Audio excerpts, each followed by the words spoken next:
Om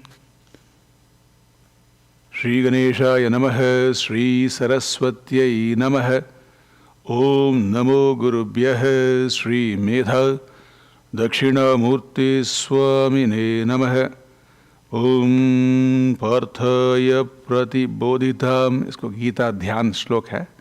There are a few shlokas which is not in that book, in that paper. I'll tell you when we get to that page.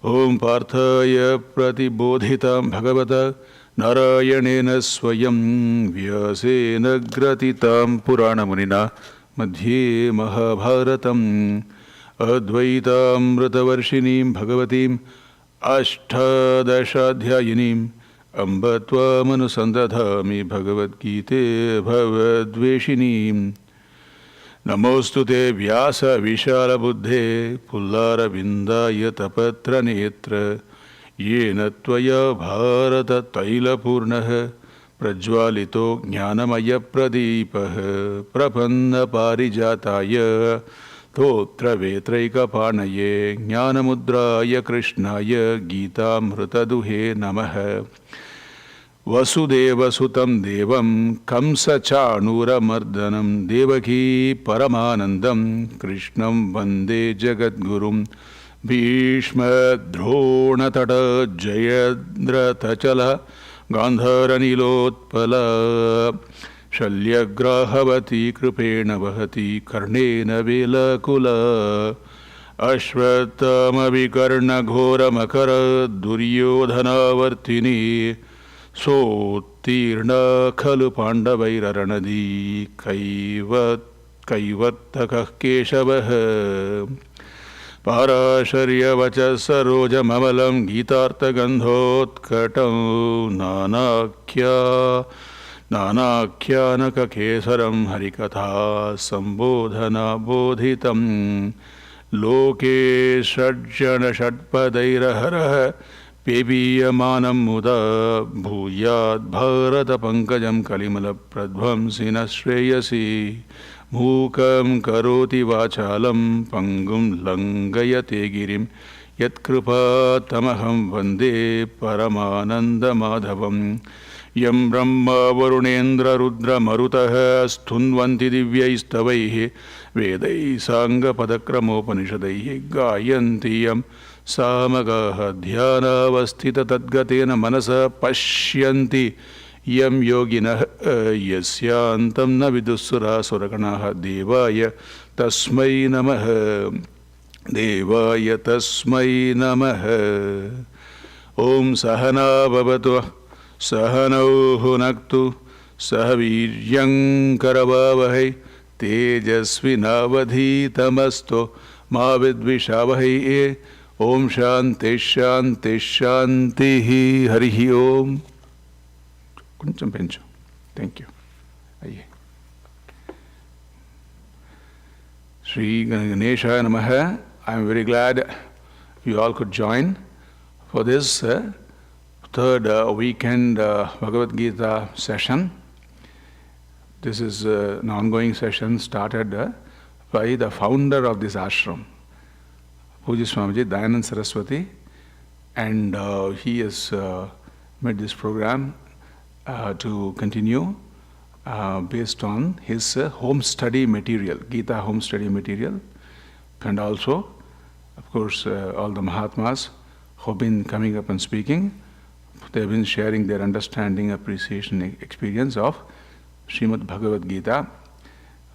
Bhagavad Gita, as you know, is one of our significant scriptural text and given by Bhagavan Sri Krishna to Arjuna and through Arjuna to all of us. So we have a continuous ongoing session going on. So we are in the 9th chapter. You have the paper for the 9th chapter in your hands, and you have all the shlokas also in there. So we will continue from where Swami Jnananji left 2 weeks ago, which was, he completed verse 27. So we have to look in look into the details from shloka number 28 onwards. So I was there a month ago almost. I was highlighting the shloka, which is the 26th shloka. So that is, we'll just do that. We'll just go back and do that shloka, and then the shloka which Swamiji covered last week, we just read them and then move forward, just to get the connections. So 26th shloka is Patram Pushpam Phalam Toyam Yo Me Bhaktya Prayachati Tadaham Bhaktyupahrutam Ashnami Pratyagaatmanah. So where Bhagavan is saying what matters is the spirit behind your devotion more than what you offer during the devotion. But that doesn't mean he is also ready to accept anything you offer. So whatever you have been doing in terms of worshipping Bhagavan, it just has to be backed up with the spirit of devotion. And the spirit of devotion has been mentioned in a few slokas before, where it says, Ananya chintayanto mam ye janav paryupasate tesham nityabhiyuktanam yogakshemam bahamyaham. Bhagavan is saying that kind of a devotion where you don't see yourself as separate from Ishvara, Bhagavan, Paramatma, the Lord. And you also can see how Bhagavan is not seeing you as separate also. You not seeing Bhagavan as separate, it takes so much of understanding, appreciation. But that Bhagavan cannot see you as separate from him only takes devotion. Right? Because of our samskara, of our upbringing with some kind of a appreciation of who Ishvara is. So that kind of a oneness in devotion is what was highlighted in that shloka, followed by Bhagavan saying that spirit matters and other matters don't matter. Okay? And then Swamiji was covering yesterday, 2 weeks ago, where he said even the actions, what are the activities you can do, that also has been told as Yat karoshi yat juhoshi yadashnasi yat juhoshi dadasi yat. This is the 27th shloka I am reading, which Swamiji had covered 2 weeks ago. Okay, yat tapasyasi kaunteya tat kurushvam adarpanam. All have this arpana buddhi, offering buddhi. If you are a devotee of Bhagavan and you want to, looking for how you can be connected, associated with Paramatma, the Lord, while you are so busy with things, there is the key there. Be busy with everything and just, especially your role playing, because that is also dharma. Your role playings are all dharma. And some of them have been listed. Whatever you would do. So even what you eat, everything, how do you make it prasada? By offering it to the Lord. Good example, right? When you eat, it is a meal. But when you offer and eat, it becomes a prasada. So that becomes your worship. You're only eating, not Bhagavan is eating. But you have made it as a worship by just offering. So the same spirit of offering, if you have towards all your activities, all your role playing, Bhagavan, this is an offering. What kind of an offering? Bhagavan, I am offering this to be in harmony with your creation, with you being manifest in all these different forms, in all these different situations, within my family, outside my family. Right? That is the offering. And that will make it, that Bhagavan says, then that person, the Madarpanam kaunte yat kurushva, Madarpanam, that is the way you can even offer all your activities also to Bhagavan. So that Swamiji had covered 2 weeks ago. I just want to give the connections only. Here we will go to that 28th shloka. So, 28th sloka is about the phala. When everything becomes an offering from your end, Bhagavan has to give you back something. What is the phala? So that we'll see in this 28th sloka. You can repeat after me because it's a new sloka. Shubha Shubha Palairevam Mokshase Karma Bandhanaihi Sanyasa Yoga Yuktatma Vimukto Mamupaishyasi. Can be a little louder and get the blood flowing in you like it's flowing in me right now to be able to explain the shlokas for you. Good, it's a good, nice group we have here today. So, let's look at all the words. What I do is once we read the shloka, we'll just split up into all the words because it's a Sanskrit shloka in the form of a verse. We'll make sense of the verse by splitting all the words and then rearranging the words to make the prose, to make it look like a prose. Verb, subject, object, grammatical object and all that. And then we'll go over the meaning. That way you'll also, as we do the rearranging, you'll start appreciating some of the words. So, Shubha, Ashubha, you don't have to repeat. I'm just to do that for all of us. Shubha, Ashubha, Palaihi, Evam. Shubha and Ashubha, Phala. Evam, that is the next word. Mokshyase. And then Karma Bandhanaihi. Then Sannyasa Yoga Yuktatma is one compound word. Sannyasa Yoga Yukta Atma. Combined it becomes this word Sannyasa Yoga Yuktatma. Vimuktaha is the next word. Then Mam followed by Upaishyasi. So rearranging the words.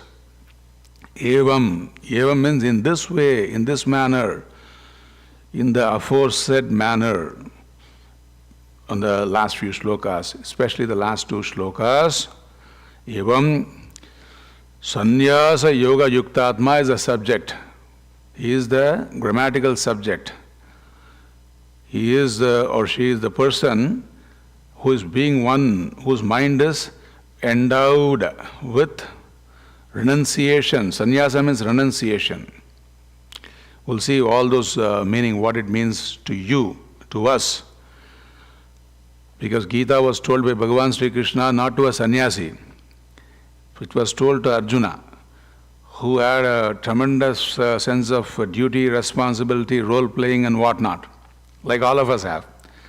So we'll have to make these words relevant to our life. So Sannyasa Yoga Yuktatma, one whose mind is, and Atma is mind. Here. Just like when I say you, I can say you. What is that you're wearing, for example? I'm talking of something you're wearing on your body. Suppose if I say you, how are you today? I'm asking about your mind. Are you doing good? Right? And then we talk about weather and whatnot and things like that. Or when I say you, I also can talk about your emotions. How are you feeling today? So that you word can go like that. Likewise, the word Atma here is the mind. Yukta, associated. So this person has a mind which is associated with sannyasa and yoga. We'll see that. Then that person, for that person, Shubha Shubha Palaihi, Karma Bandhanaihi, karma, word is very common. Here the compound word is Karma Bandhanaihi. All those karma which can end up being binding. We'll see also how. So, whatever that binding karmas can cause to you in terms of something very favorable, desirable, and something undesirable. Bhagavan says, Mokshyase. you will be released. Right? Vimuktaha. When once you are released, what is the next condition of yourself? Free. Free means not living this body. Free here and now, when you are experiencing everything. Upaishyasi, you will be free, and Bhagavan says, you will come to me. Upaishyasi, all these are in the future tense. So we have to make sense of all these words.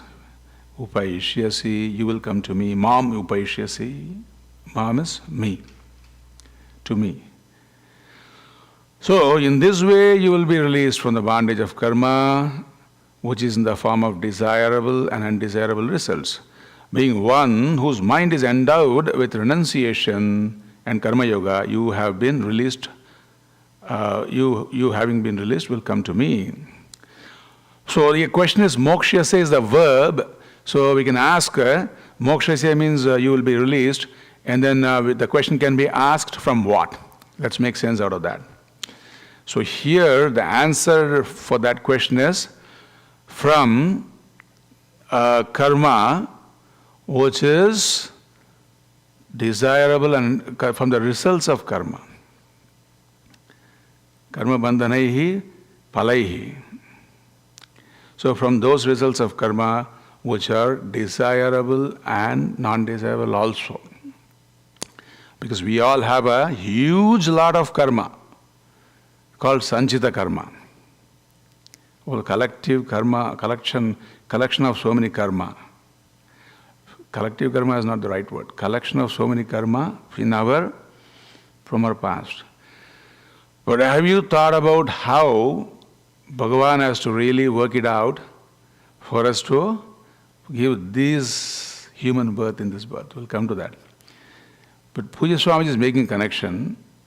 Suppose if you have done a lot of good karma also, and then some of the karmas, see, because what happens is, in your life, you are playing so many different roles. And you cannot change that. You have to stand up to your roles. Roles like, spouse role, then son role, daughter role, sibling role, professional roles, volunteer role, so many roles are there. Every role calls you to stand up to the expectations. So, but then, which means what? You have to act. When you act, what do? You always try to do something and avoid some things. Especially when you speak, for example, you want to avoid some things. When you do, you want to do more than what you could do now.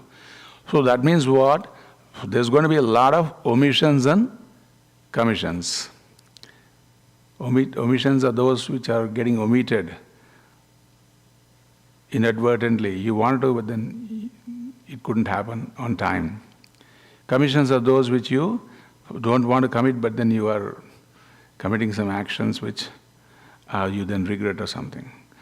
So as you can guess, these set of omissions and commissions, if it is from you, it's going to make you a little guilty here. Oh, I should have done that, I should not have done that and all that. Suppose if it is from someone else, because people always ask, I am okay with my role playing. How about somebody else omitting and committing some things and all that? Then that's going to cause you hurt. You agree? Your own omissions and commissions can cause guilt. Someone else's omissions and commissions can cause hurt. So this is our lot. We are a walking bunch of kind of a guilt, heavy down heart with this guilt and hurt like that you're walking. So you are hoping that all your good karmas are going to hopefully pay dividend and all the bad karmas are somehow taken care of. So here, if you want to even experience your good karmas, what do you need? You need a body. You agree with me? You need a body. Without body, how will you experience? Body means birth. Okay? So luckily we don't remember how much we have been suffering when we were 9 months and 9 days in our mom's womb. Even when you're flying in a flight, suppose if they give you a seat which is in a corner, you feel really suffocated.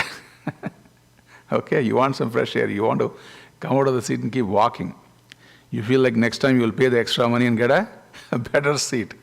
What to talk about that time we have been spending before birth and all that, things like that, which is all okay. We all want to be born as human beings and keep accomplishing what we need to accomplish, the purpose of human birth, for example. So, as you can see, karma itself, in order to act upon you, even your good karmas, you need the body. So that way also it is very restrictive. Bandhanaihi. There's a little bit of a bondage right there, right? So our Vedanta is all about releasing you here and now, while you're even with all these limitations. So we're not really talking about going out of this body and all that. But we're only speaking about some facts. What is that? We need a body even to experience our karmas. Means that is a kind of bondage. If you're here in USA, you're not in India. So you're always afraid for that call which can come from India. If it is 2 o'clock in the morning, you're so scared what happened there and all that. Right? So this is a kind of a sense of bondage just because we are having this limited body-mind complex. Right? Now look at Bhagavan. Even if you're going to complain about that, from Bhagavan's side, he has to really sweat it out, even to give you this body. Because your karma is only what you deserve. But you have desires which are exceeding what you deserve. Right? Even now you have desires which are exceeding what you deserve, basically. And a human being dies with this kind of a sense of a combination of what he deserves and what he desires. So desires always sky high.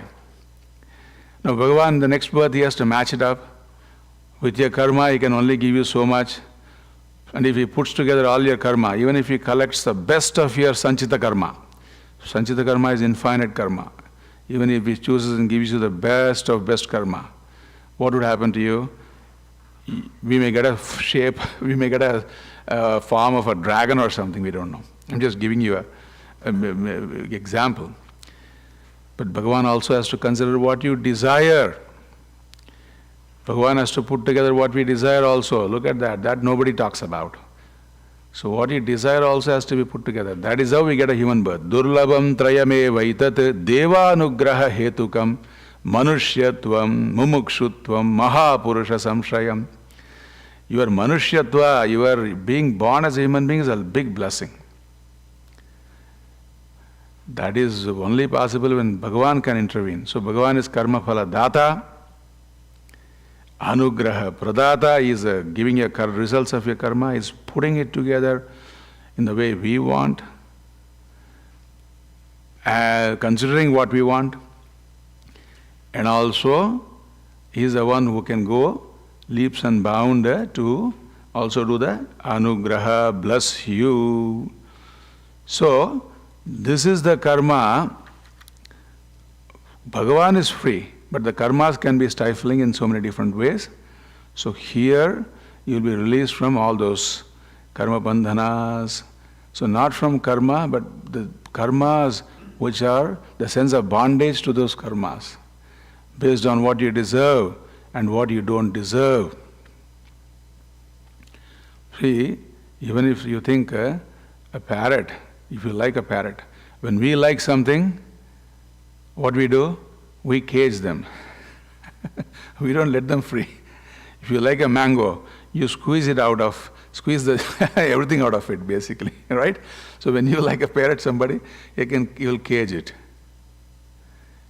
And even if he says, "Hey, you are a special creature for me, if I'm going to give you a golden cage," it's still a binding only, right? So that way, karmas either way can have a sense of bondage. Bhagavan says, I know better, I'll release you from all that sense of bondage, karma bandhanaihi. But then what is required for who is it going to happen? This kind of a release. It is going to happen to you. Who are you in this case, in this shloka? What is that next word in this shloka which says, Sannyasa yoga yuktatma. You are the sannyasa yoga yuktatma. So, your mind is endowed with sannyasa and yoga. Mind is the Atma word, as I said. Yuktaha is associated, and you're associated with sannyasa and yoga. Here, the word sannyasa has to be taken as renouncing the results of action. Because we are talking about person like you who is into so much of activity. We are not asking you to become a sannyasa like us, like Swamiji, by taking up to a lifestyle of sannyasa. No, it is about renouncing the results of action. Is it difficult? We'll see that also.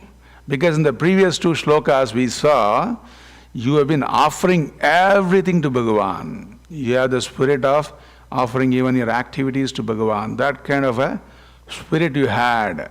So already with that spirit, because of the spirit, you are associated with Ishvara, Bhagavan, connected to Ishvara, you here and now. As you are listening, you can imagine my Bhagavan, this is my offering today to you, my pushpa to you.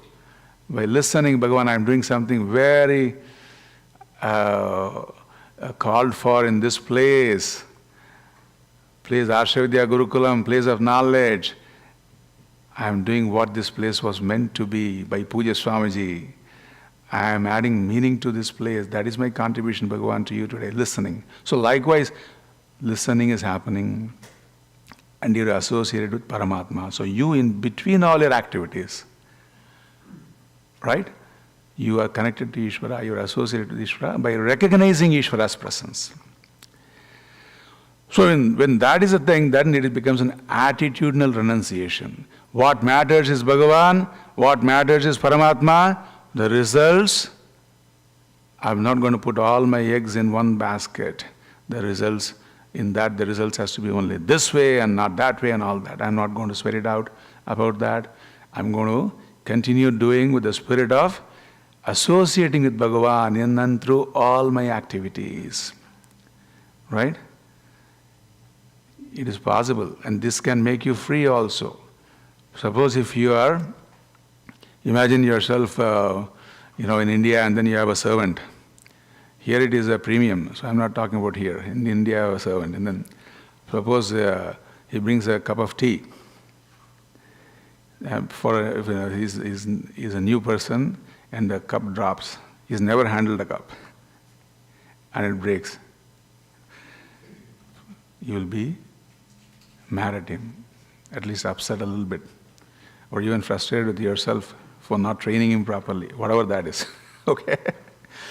But if suppose the same cup, you have a person who has come to see your daughter or see your son in wedding, okay? And then he is handling the cup, and that drops. Okay, the cup is shattered. Just like when it happened for the servant. The first thing what you do is, hey, did it burn your hand? Let me see. Oh, your shirt has gotten coffee in there. You're not even caring for the cup. Results doesn't matter because what matters is who is behind it.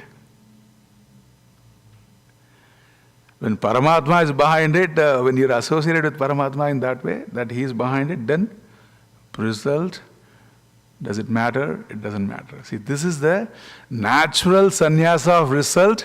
Once you are understanding appreciation of Paramatma, goes to that level. Which level? That he takes care of the spirit behind the action. He is manifest as the entire creation, like Puja Swamiji used to say. So, this is the way you can do. Bhagavan Sri Krishna was tied by Yashoda Mata. He was tied, a rope was tied. He remained like that. He didn't try to untie himself. Because it is my mother, Yashoda. I have caused her a little stress. She's trying to make it up for that. I'm okay with that. Let her have that time also, mom's time. Nanda Baba had to come and release. So why? Because who is behind that action? So this is the way you can naturally, renounce the results of the action. when you have an understanding, appreciation that Paramatma is behind. So, then what happens is, you'll be really associated with this is yoga. Because what I said, sannyasa, yoga, yukta, atma, you're associated with sannyasa by renouncing the results of the action. At the same time, you're also a yogi. What yogi? Karma yogi. Endowed with the buddhi that all the results are from Paramatma. It is his prasada. The priest give you a fruit. You are accepting as a prasada. He finds that there is no more fruits. He takes a flower from the feet of the Bhagavan and gives you. You are like, wow, this is even better prasada, although I cannot put it in your mouth. So you continue to do your karma with this kind of a spirit. So that is the karma yogi who is also sannyasi mentally, even while performing all the activities. So no running away from karma, but walking over your karma. So here is that person for who Bhagavan says, sannyasa yuktatma shubha, ashubha palaihi, as I said, binding what is desirable and undesirable for karma, phala, from those results you are free. What are all the other words in this? Vimuktaha, you are free here and now. Vimuktaha, viseshena muktaha. Muktaha is free, bhaktaha is devotee, muktaha is one is free. And visesha, what is a visesha? Vimuktaha. The Vishesha is Jivan Muktaha. You are not tormented by your own mind, by your own superimposition of the mind on things, upon yourself sometimes. We superimpose upon ourselves to the point we lose our self-esteem. Right? 3 people were walking, Somadatta, Yajnadatta, Devadatta. Swami, one person called, hey Somadatta, from a distance. He turned around. Yajnadatta, he turned around. Devadatta, he also turned around. But then suddenly, this person wanted to call, and then they're all walking a few more steps away. He thought he can raise his voice and call them, and then they couldn't hear him. Then he said, hey fool, can't you hear me? You know what happened? All 3 turned around. Why?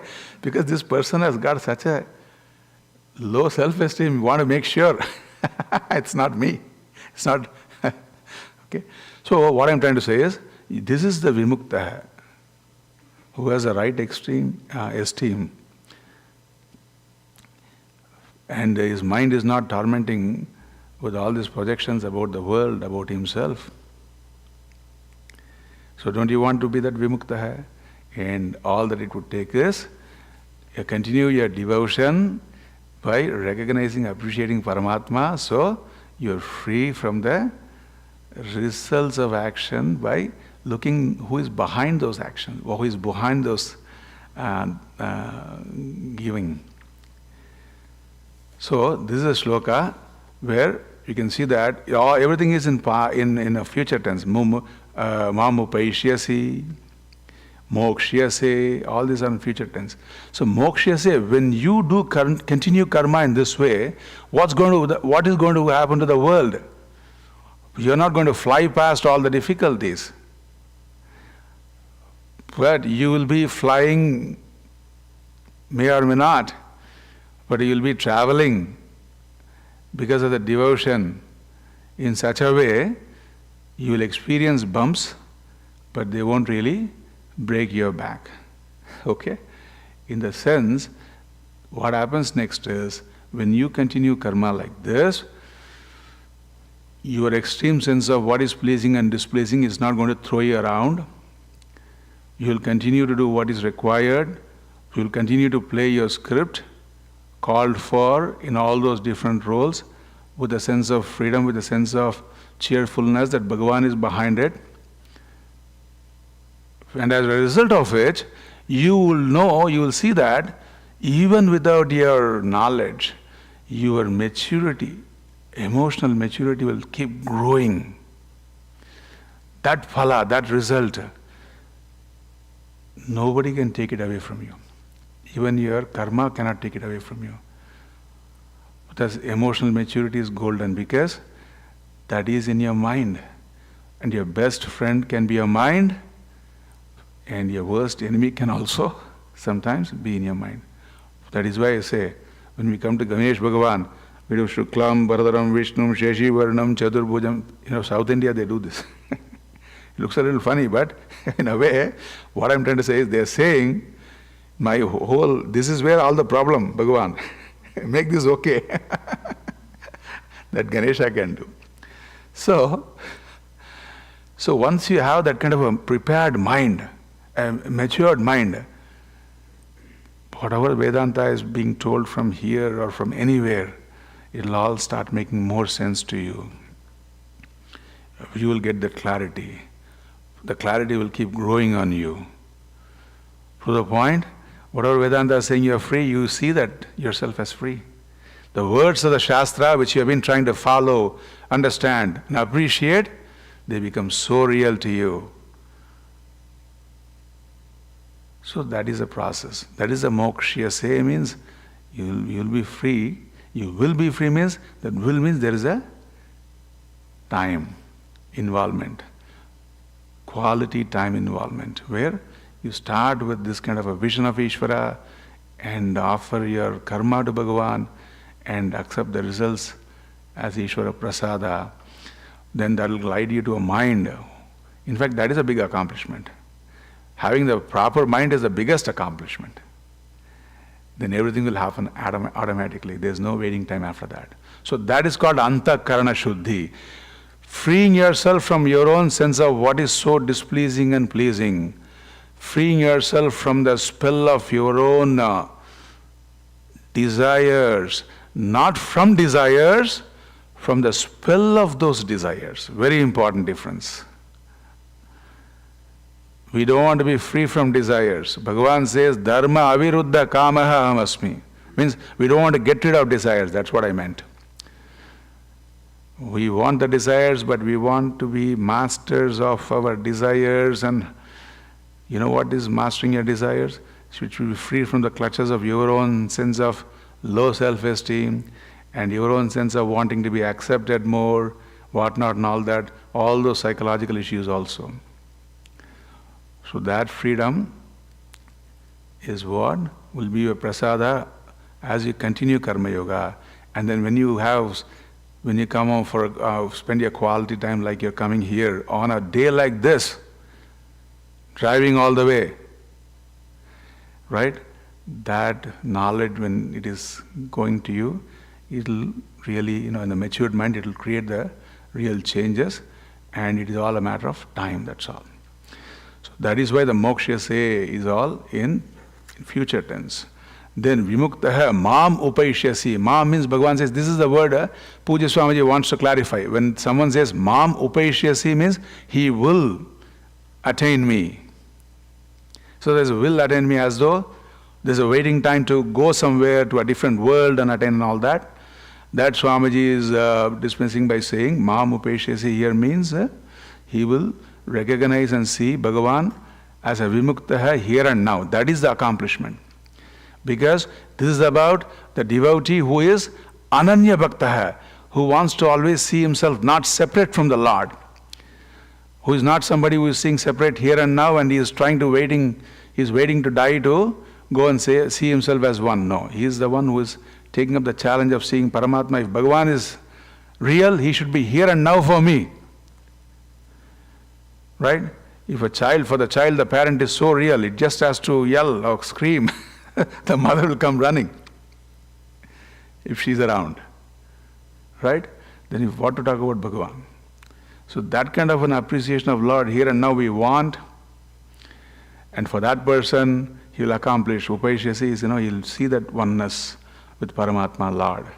So that is how Swamiji is concluding this shloka. So the process is Antakarana Shuddhi, you do your karma yoga, go beyond your extreme sense of what is pleasing and displeasing, that prepares your mind, Antakarana Shuddhi, and in that mind you put the food for thought, which is Shastra, and that food for thought is going to make you free here and now. You'll see yourself as free and one with Ishvara here and now. So, these are things Bhagavan Pujya Swami is covering, and also he wants you to understand that this oneness with Paramatma is not that Bhagavan is made of all these different parts and you become a part of the Lord, part of Bhagavan, all that. It's not right. Sometimes some people give the example of spark. Pujya Swami is bringing that example also.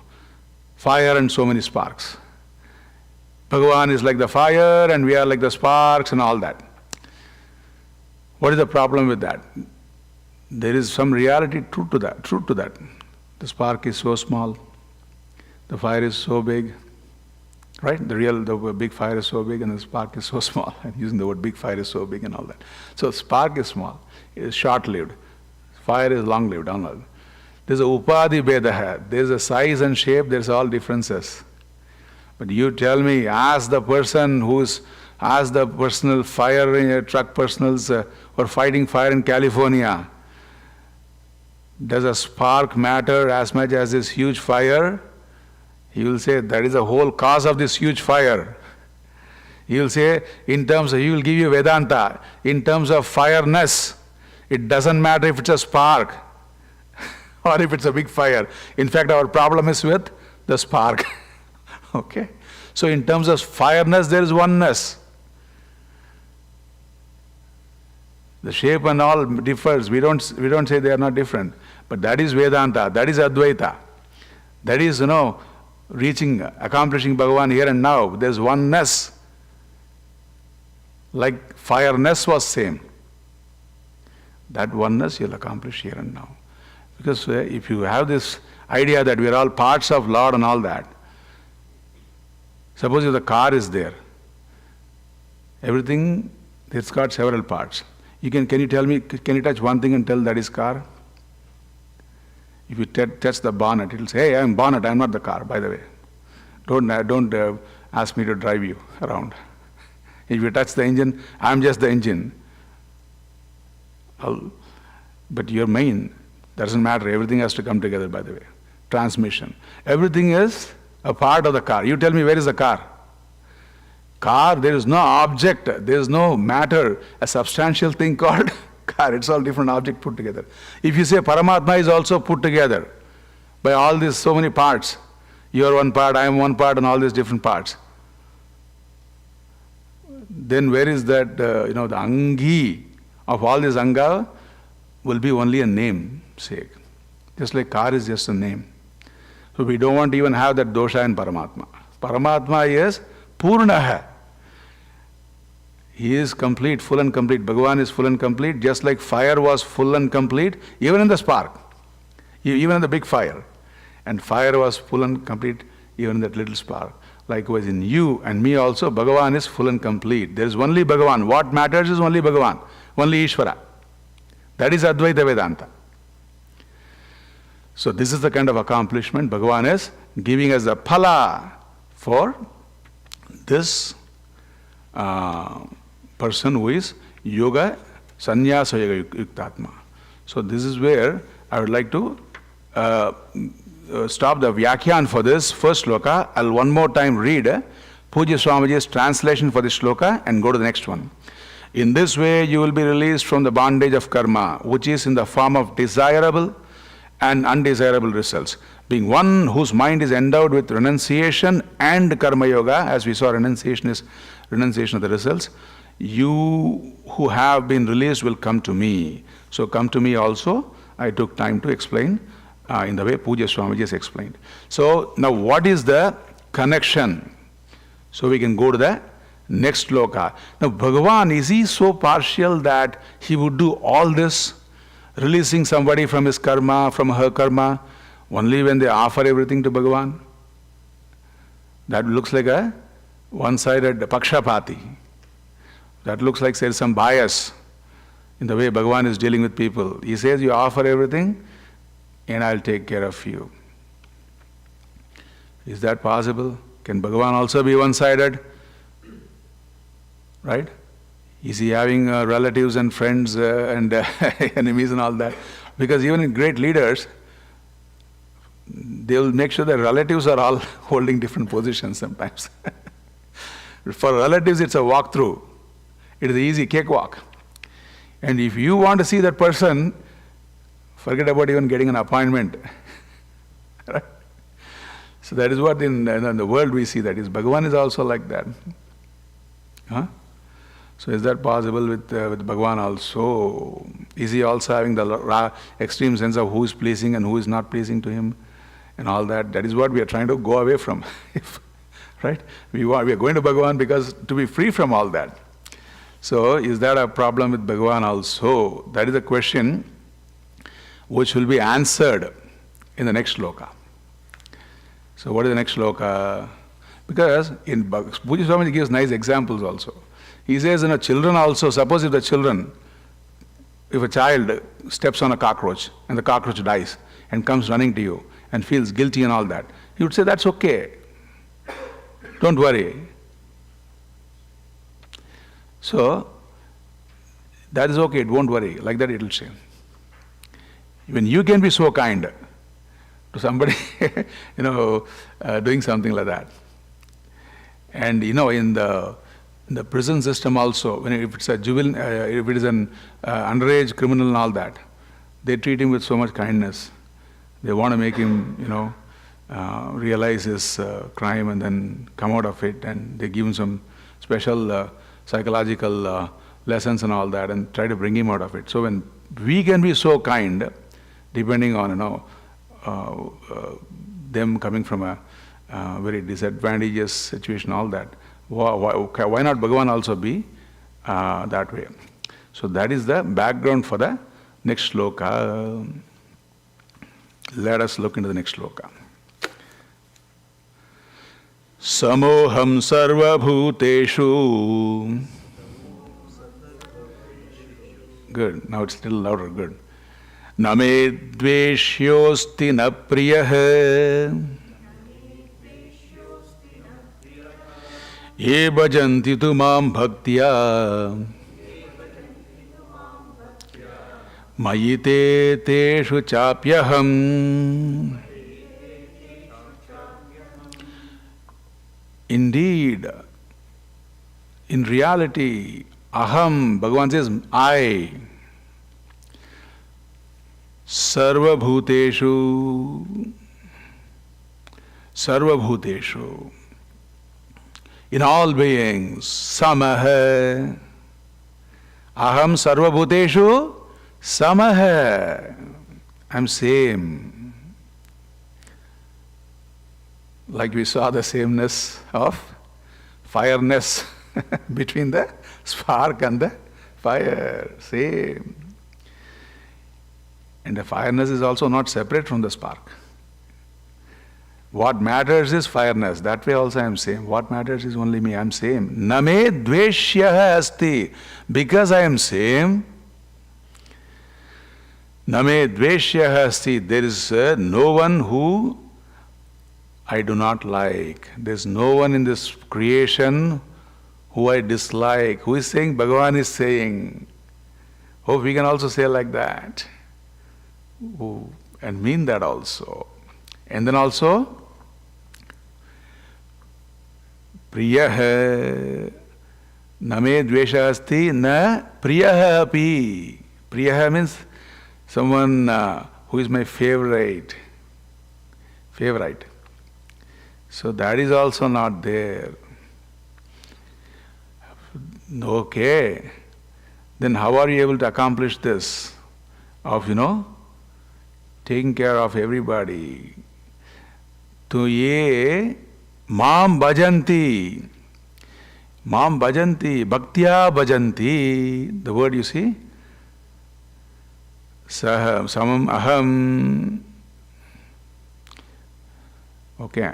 Ye bhajanti tu mam bhaktya. The second line, first phrase. Ye bhajanti tu mam bhaktya. With devotion. Whoever is worshipping, bhajanti is worshipping. Whoever is seeking, even more relevant word is seeking. Puja Swami is using that word. Ye bhajanti tu mam bhaktya. With devotion, when there is seeking, whosoever it may be, whosoever. So I am equal and whosoever can do that. Cha aham api teshu. Bhajanti te mayi santi. Te mayi is there, right? Tumam bhajanti mayi. Te mayi. Mayi te is there. So te mayi. They in me. Santi. Santi means Santi is not there. They are in me.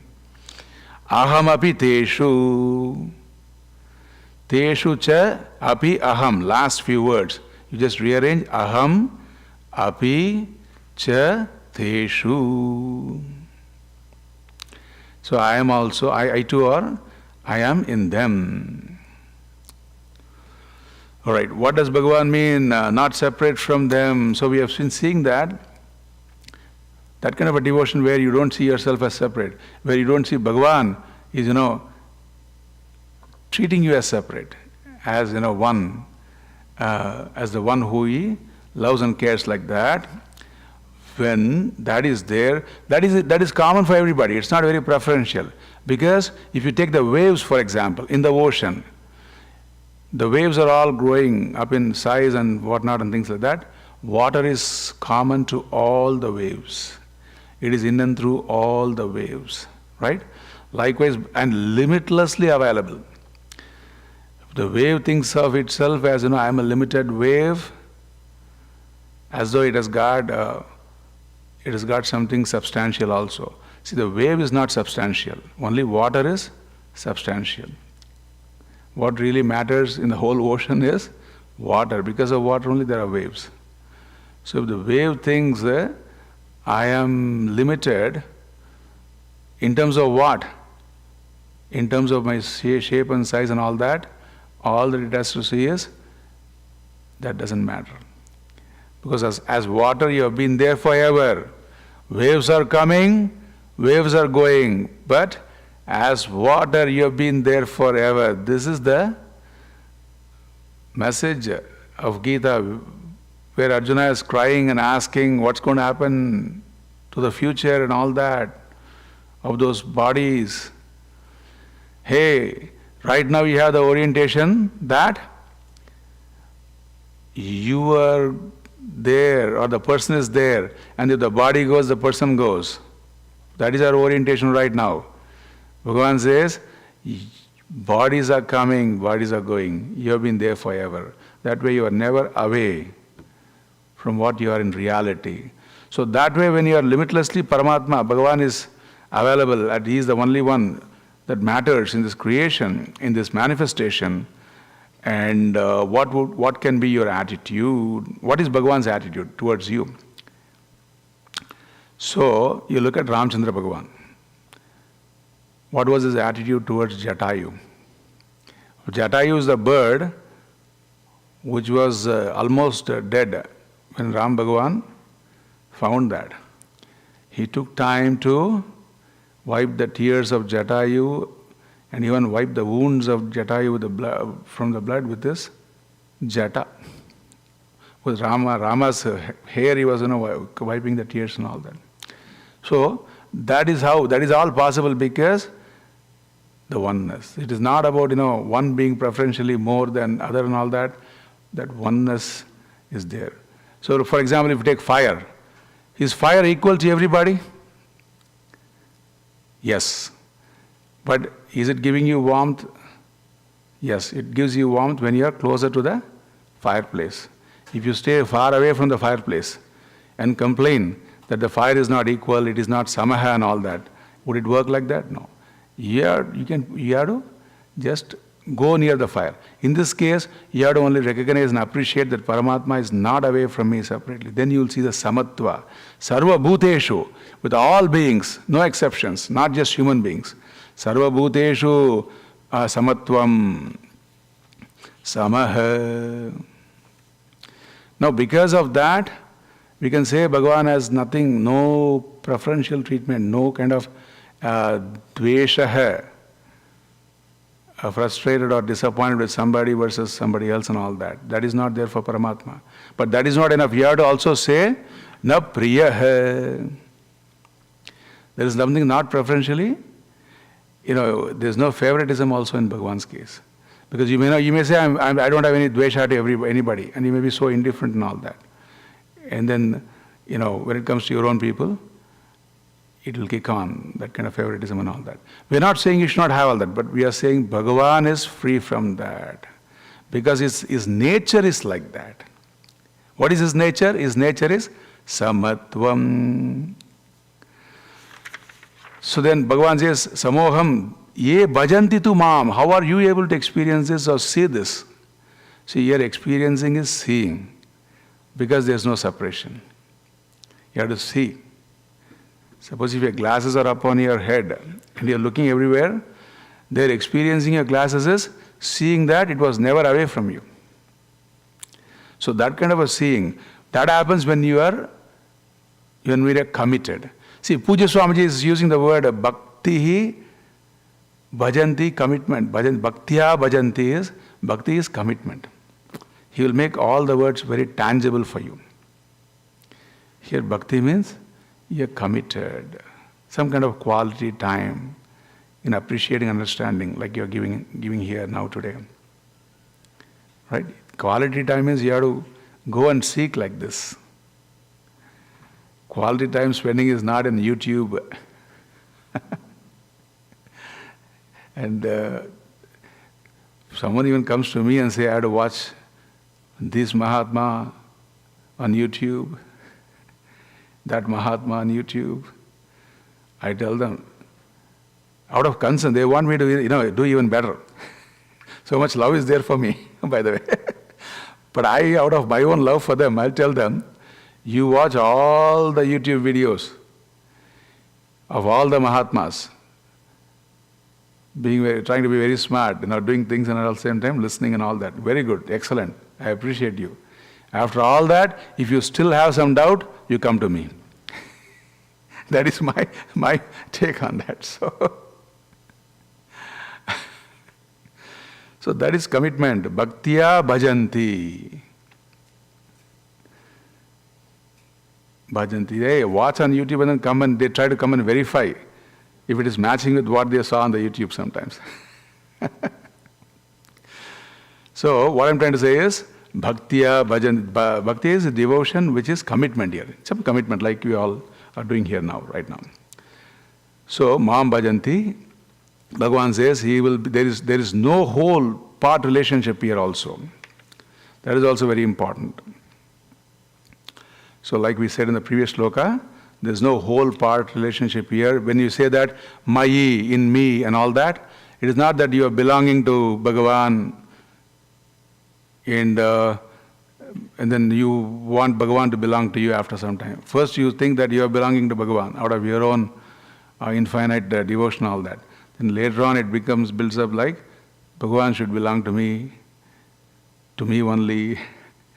And then if you see he's also helping somebody else and you don't see what karma he deserves and all that, you become upset with Bhagavan also then. I thought Bhagavan looks like they belong to you more than I belong to and all that.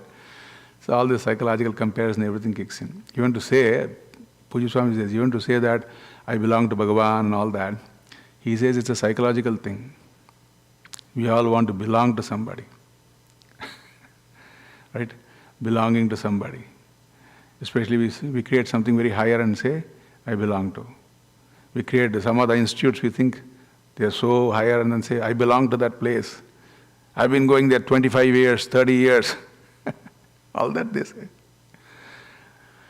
It's a little psychological, because they have invested time, they want to justify, they want to validate, and they come up with all this. So even in the case of Bhagavan, it doesn't have to be like that. Because it is a matter of fact that when Bhagavan is saying, Te Mayi, you are in me, he is saying, not as a part and whole like that. He is saying, you are in me means I don't see yourself as away from me. You are never away from me. And when it becomes your knowledge, cha api aham teshu, I am also in you. That is also not as a real little part. Bhagavan is not put himself on some part of Bhagavan here, some part of Bhagavan in everybody like that. No, it is also in completion. Bhagavan cannot but be complete, whether in you or in me and all that.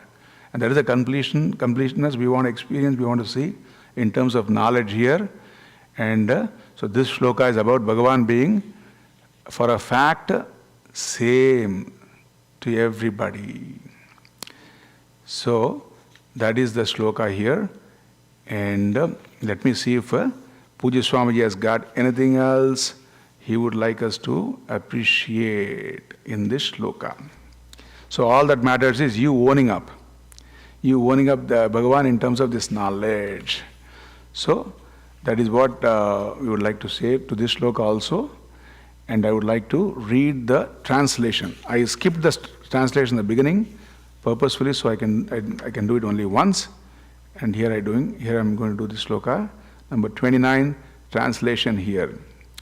I am the same in all beings. There is no one else, there is no one I dislike, nor do I have a favorite. But those who seek me with devotion exist in me, and I exist in them. So this is translation for the shloka number 29. We will come back and we'll go for the next shloka where, what about the person? Bhagavan is saying he is equal to everybody. What about somebody who is durachara? One is given to wrong conduct, improper conduct, who is in the eyes of everyone, who is a papi, who has committed something, some grave mistakes and all that. What about them, Bhagavan? I'm cornering you. You tell me now. Are you going to say you're going to be equal to that person also? Right? Because this world is a mixture of all sorts of personalities. And there are extreme personalities also. How about them? So that will come back and see at 11, close to 11:30. So 11:25, 11:30, if you can come back. We can do that for some more time. And then we'll have an arati after that. And then disperse for lunch after that. Hari Om. See you again at 11:25 or so.